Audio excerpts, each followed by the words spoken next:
Amados irmãos, a paz do Senhor, aqui é o pastor Hélio Ornelas, pastor da Igreja Metodista Pentecostal, no Morro da Carolina, no Jacatirão, em Duque de Caxias, na congregação em Jardim Santa Marta, em Belfor Roxo, e na congregação em Nova Campinas, em Duque de Caxias, para ministrar mais uma aula deste quarto trimestre de 2021, lições bíblicas de adulto da CPAD.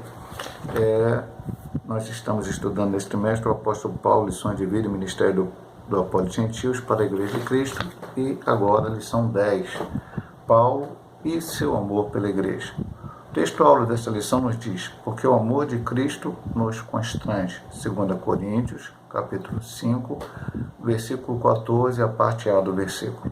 Verdade prática: o amor cristão não é um sentimento egoísta, mas o sacrifício dos próprios desejos para o bem dos outros. E nós vamos focar muito nesta verdade prática, que é muito importante nessa lição. Temos a leitura diária, espero que os irmãos tenham feito aí nas suas próprias casas, estudando a lição, também são textos bastante importantes. Então, a leitura bíblica em classe se encontra em 1 Tessalonicenses 1, de 1 a 10. Paulo e Silvano e Timóteo, a igreja dos Tessalonicenses, em Deus o Pai e no Senhor Jesus Cristo, graça e paz. Tenhais de Deus nosso Pai e do Senhor Jesus Cristo. Sempre damos graças a Deus por vós todos, fazendo menção de vós em nossas orações, lembrando-nos sem cessar da obra da vossa fé, do trabalho do amor e da paciência, da esperança em nosso Senhor Jesus Cristo, diante do nosso Deus e Pai. Sabendo, amados irmãos, que a vossa eleição é de Deus, porque o nosso Evangelho não foi a vós somente em palavras, mas também em poder e no Espírito Santo, e em muita certeza, como bem sabeis quais fomos entre vós, por amor de vós. E vós fostes feitos nossos imitadores e do Senhor, recebendo a palavra em muita tribulação, com o gozo do Espírito Santo, de maneira que foste exemplo para todos os fiéis na Macedônia e Acaia. Porque por vós soou a palavra do Senhor, não somente na Macedônia e Acaia, mas também em todos os lugares a vossa fé para com Deus se espalhou, de tal maneira que já dela não temos necessidade de falar coisa alguma.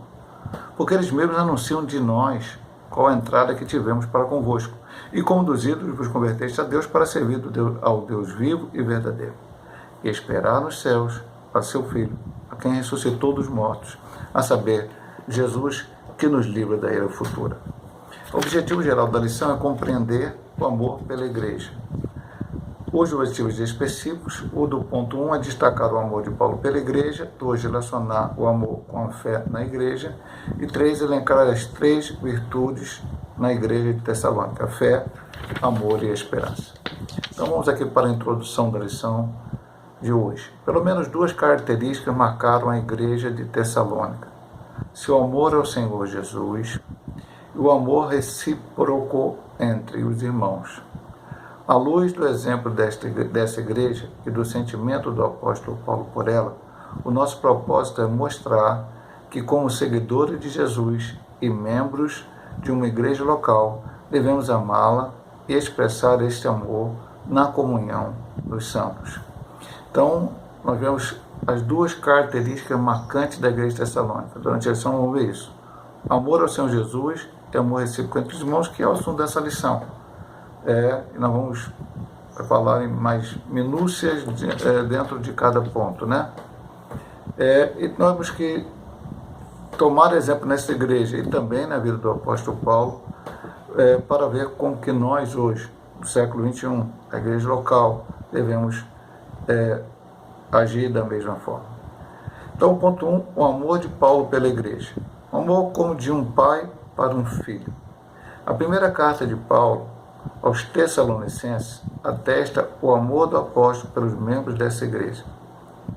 Esse sentimento não se deu apenas pela igreja de Tessalônica, mas por todas as que Paulo plantou no mundo gentílico. Trata-se de um amor como de um pai para um filho. Veja o que o apóstolo diz a respeito dos coríntios: porque ainda que vocês tivessem milhares de instrutores em Cristo, não teriam muitos pais. Pois eu gerei vocês em Cristo Jesus pelo Evangelho. 1 Coríntios 4, 15. uma declaração que revela o amor de um pai espiritual para seus filhos espirituais. Como diz aqui, Paulo não amou apenas a igreja em Tessalônica, mas todas as outras igrejas. E uma das provas cabais desse amor era que Paulo escrevia cartas. Pastor, mas Paulo escrevia cartas apenas para falar do seu amor, elogiando cada igreja, dizendo todas as virtudes da igreja? Isso também estava nas suas cartas, mas também temos que ver uma realidade para essa lição, não somente para esse tópico. Quem ama não somente elogia, quem ama não somente fala bem da outra pessoa, não somente, como a gente fala aí, como a gente dá tapinha nas costas, e tudo que a pessoa fizer, e no caso aqui era um grupo de pessoas, porque era a igreja, diz não, tá certo. Paulo mostra isso porque ele escrevia as cartas às igrejas, mostrando aquilo que a igreja, seja em Tessalônica, em Corinto, em Éfeso, na Galácia, em Colossos, em Filipos, em Roma, qualquer coisa que precisasse melhorar, com amor. Ele escrevia com amor. E quando estava presente, isso nas suas cartas também constam, e no Atos dos Apóstolos, alguns relatos, ele também se dedicava a ensinar, como aprendemos na lição passada sobre a questão dos obreiros, quando ele faz o seu último discurso aos irmãos ali de Éfeso, mostrando a eles que ele iria ser preso, né? Deus já tinha revelado a ele, que ia acontecer muitas coisas com ele, e que eles deveriam estar atentos ao que ia acontecer depois. Então ele demonstrou um amor. Por exemplo, ele pode dizer assim, eu agora vou ser preso lá, não tem mais nada a ver, não vou estar mais em Éfeso, nunca mais vou pisar aqui. Então, o que acontecer com eles aí é problema deles. Não, ele estava sempre preocupado com a igreja. Chega a dizer numa das suas cartas que ele passa por muitas situações, que ele sentia, vou até ver se eu consigo achar o texto aqui, eu acho que eu consigo achar uma coisa que ele disse aqui, que é até importante para a lição de hoje. Vamos aqui rapidamente. Quando ele fala lá no capítulo 11, está aqui, capítulo 11, 28, de 2 aos Coríntios. Anterior ao versículo 28, ele fala de muitas coisas que ele passou, naufrágio, açoites, e aí ele fala, além das coisas exteriores, me oprime cada dia o cuidado de todas as igrejas. Então ele tinha cuidado com cada igreja. E é interessante porque aqui ele fala sobre a questão de pai, né? Nós aprendemos na lição que saiu de Barnabé, depois ele se separa de Barnabé, mas vai com Silas e Timóteo. Ele fazia suas viagens missionárias, plantava as igrejas, colocava obreiros para trabalhar nela, depois voltava e orientava, e ele sempre preocupado. Veja que Paulo escreveu algumas cartas da prisão. A carta que ele escreve para a igreja de Éfeso, ele estava preso.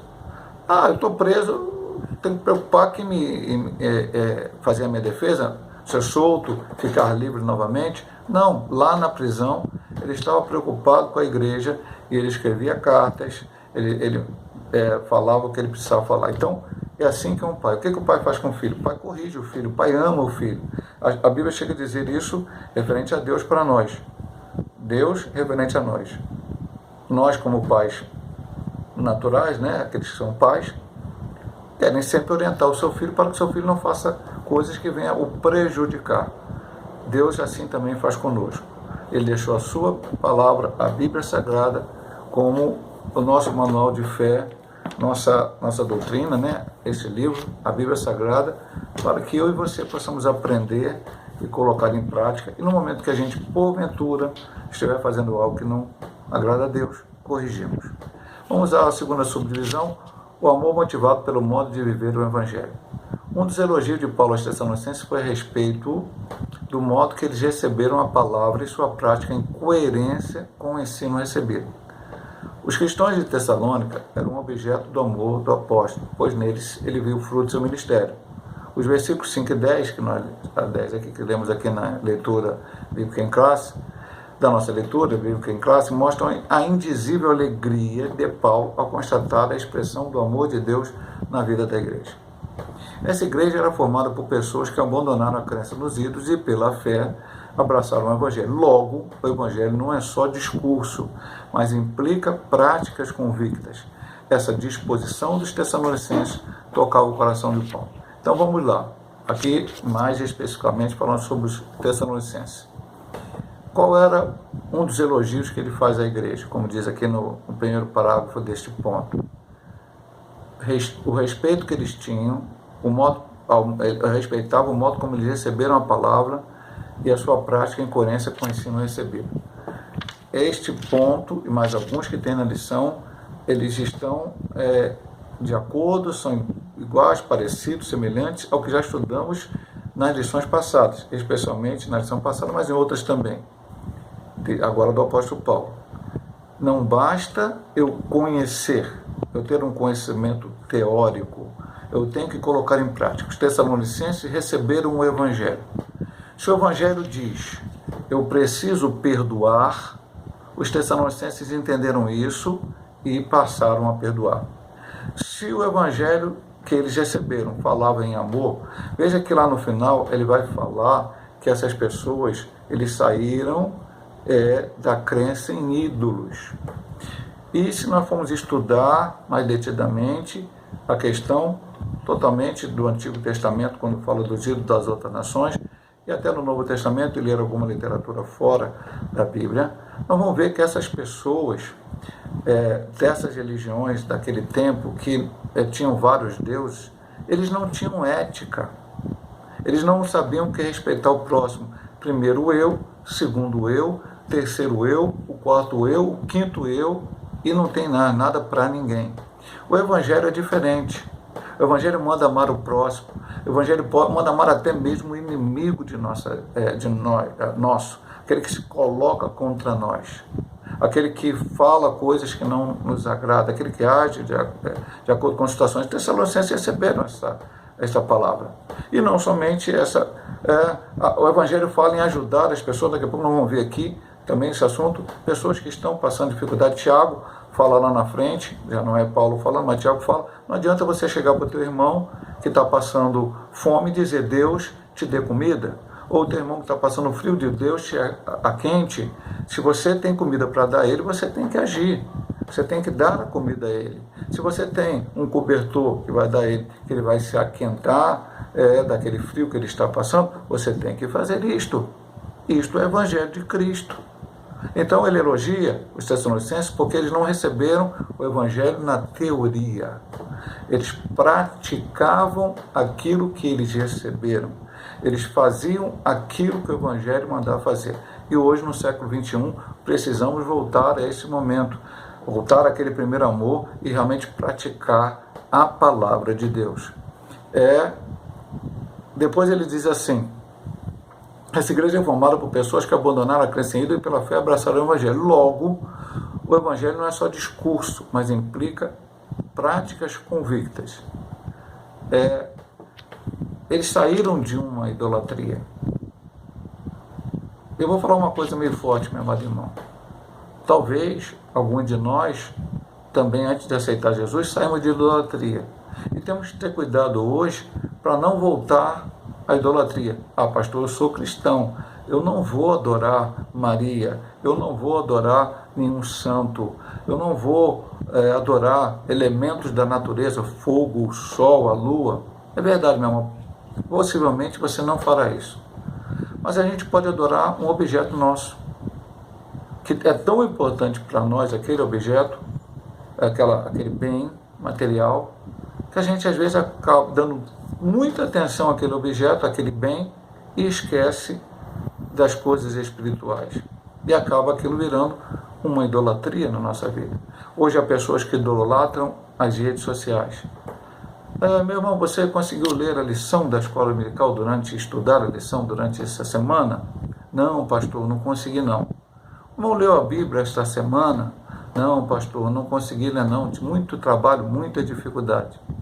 Agora, se perguntar à pessoa se ela acessou as suas redes sociais durante aquela semana, certamente ela acessou e não acessou pouco, acessou muito. Muitas pessoas são assim, não são todas.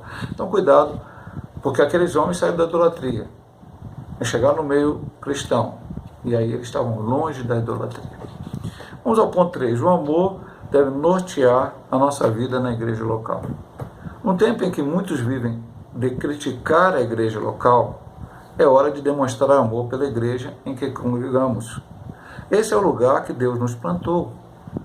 O lugar onde servimos a Ele, compartilhamos a comunhão com outros irmãos e realizamos a sua obra. O amor de Paulo pela igreja deve tocar o nosso coração e assim sermos encorajados a manifestá-lo na igreja local em que congregamos.